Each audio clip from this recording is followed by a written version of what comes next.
আমি বেডে শুয়ে আছে, তা হঠাৎ করে হাত দিয়ে কুইচো করে আমার আছাড় মেরে গেছে। ছাদে জায়গা আছে, রাত 12টার পরে লোকজন হাঁটাহাঁটি করলে, গরম পাইতে হাঁটাহাঁটি করলে যেন শব্দ, এরকম শব্দ। মানে আগের যুগে যে কাঠের জুতোগুলো ছিল সেগুলো শব্দ। এরকম বেশ কিছু নিদর্শন এখন পাওয়া। আসসালামু আলাইকুম। আজ আমরা রওনা হয়েছি ঝিনাইদহের রহস্যময় ও প্রাচীন মিয়ার দালানের অজানা ইতিহাস এবং নানা রহস্য উদ্ঘাটনের উদ্দেশ্যে। আমার সঙ্গে রয়েছেন জয়নুল ভাই এবং মুক্তা। ঝিনাইদহ মডার্ন মোড় থেকে বাইকে করে শুরু হলো আমাদের আজকের অভিযান। আমরা মডার্ন মোড় থেকে চলে আসি আরাবপুর, আর এখানে ঝিনাইদহের ঝিনুকের একটি ভাস্কর্য দেখতে পেলাম। এরপর যেতে যেতে প্রকৃতির মনোমুগ্ধকর দৃশ্য উপভোগ করতে করতে আমরা ধীরে ধীরে গন্তব্যের কাছাকাছি পৌঁছে যাই। কিছু দূর এগোতেই চোখে পড়ে মিয়ার দালানের প্রবেশপথের নির্দেশনা ব্যানার, আর কিছুক্ষণ পরেই সামনে দৃশ্যমান হয় প্রায় 2 শতাধিক বছরের পুরনো ঐতিহাসিক এই ভবনটি। প্রথম দেখাতেই ভবনটির সামনের অংশ এক অদ্ভুত রহস্য ও ভয়ঙ্কর অনুভূতি কাজ করতে শুরু করে। সময়ের সাক্ষী হয়ে দাঁড়িয়ে থাকা এই প্রাচীন স্থাপনাটি যেন নিজের বুকের মধ্যে লুকিয়ে রেখেছেন বহু অজানা গল্প। ভবনের সামনের অংশের সংক্ষিপ্ত ইতিহাস উল্লেখ করা ছিল, আপনারা চাইলে ভিডিওটি পজ করে সম্পূর্ণটা পড়ে নিতে পারেন। এরপর আমরা ধীরে ধীরে ভবনের ভেতরে প্রবেশ করি। ভেতরে ঢুকে পুরো দালানটি ঘুরে দেখতে শুরু করি। পর্যটকদের সুবিধার জন্য বিভিন্ন স্থানে নাম ফলক লাগানো হয়েছে, যার ফলে সহজেই বোঝা যায় কোন অংশটি কী কাজে ব্যবহৃত হতো। এই স্থানে লেখা ছিল অন্ধকার কুটির, অর্থাৎ খাবার সংরক্ষণের ঘর। এখানে রান্না করা খাবার রাখা হতো। তবে এত সংকীর্ণ জায়গা থেকে কিভাবে খাবার পরিবেশন করা হতো সেটি আমার কাছে বেশ বিস্ময়কর মনে হয়েছে। এরপর দেখতে পেলাম সিঁড়ির ঘর।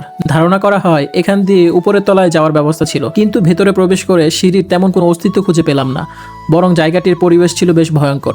উপরের দিকে তাকাতেই কেমন যেন এক অদ্ভুত অনুভূতি কাজ করছিল। এরপর আমরা প্রবেশ করি গোসলখানায়। সম্পূর্ণ খোলামেলা এই জায়গায় কিভাবে গোসল করা হতো কিংবা পানির ব্যবস্থা কি ছিল তা ভাবতেই অবাক লাগছিল। পরে আমরা ভবনের পেছনের দিকে চলে যাই।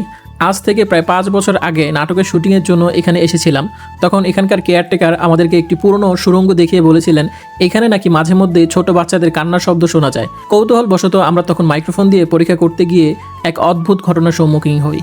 হঠাৎ করে আমাদের মাইক্রোফোনটি নষ্ট হয়ে যায়। সেই ঘটনা অন্য কোনো ভিডিওতে বিস্তারিত শেয়ার করবো ইনশাল্লাহ। এরপর আবারও ভবনটি বাইরে থেকে দেখে দ্বিতীয় তৃতীয় তলা ওঠার জন্য এগিয়ে যাই। নিচ তলায় একটি বড় খাবার ঘর দেখতে পেলাম। সেখানে একসময় সবাই বসে একসঙ্গে খাবার গ্রহণ করতেন। ঘরটি সম্পূর্ণ অন্ধকার ছিল। সিঁড়ি বেয়ে উপরে উঠতেই 5 বছর আগের একটি স্মৃতি মনে পড়ে গেল। এখানে একটি সোফাতে বসে আমি একটি ছবি তুলেছিলাম। এই হলো সেই ছবিটি। দ্বিতীয় তলা থেকে চারপাশের দৃশ্য দেখার চেষ্টা করলাম। এখানকার পরিবেশ ছিল মনোরম। আর একটি গুরুত্বপূর্ণ বিষয় হলো একসময় এই ভবনের পাশ দিয়ে প্রবাহিত হতো নবগঙ্গা নদী।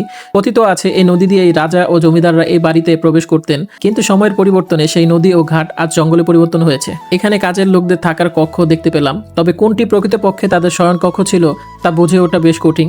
ভবনের বিভিন্ন অংশ ভেঙে পড়েছে এবং অনেক জায়গা বটগাছের শিকড় ও গাছপালায় ঢেকে রেখেছে, যা পুরো পরিবেশকে আরো রহস্যময় করে তুলেছে। সবশেষ আমরা ভবনের 3য় তলার ছাদে উঠি। সেখানে গিয়ে দেখি জয়নুল ভাই ভিডিও ধারণ করছেন। উপর থেকে পুরো ভবনের দৃশ্য সত্যি অসাধারণ লাগছিল। যদিও ভবনটি দেখতে কিছুটা ভয়ঙ্কর, তবুও প্রাচীন ইতিহাস ও পুরনো স্থাপনার প্রতি ভালোবাসা থেকেই জায়গাটি আমার কাছে অত্যন্ত আকর্ষণীয় মনে হয়েছে। স্থানীয় কেয়ারটেকারের ভাষ্যমতে এখনও মাঝে মাঝে এখানে অদ্ভুত ঘটনা অনুভব করা যায়। শত বছরের পুরনো স্থাপনাটি তার রহস্যময় পরিবেশের কারণে দর্শনার্থীদের কাছে বিশেষ আকর্ষণের কেন্দ্র হয়ে রয়েছে। ভিডিও ধারণ করতে করতে ইতিমধ্যে সন্ধ্যা নেমে এসেছে, তাই আজকের মতো এখানেই বিদায় নিচ্ছি। দেখা হবে অন্য কোনো ভিডিওতে অন্য কোনো রহস্য নিয়ে। ততক্ষণ পর্যন্ত সশস্থানে সকলেই ভালো থাকুন। আসসালামু আলাইকুম ওয়া রাহমাতুল্লাহি ওয়া বারাকাতুহু।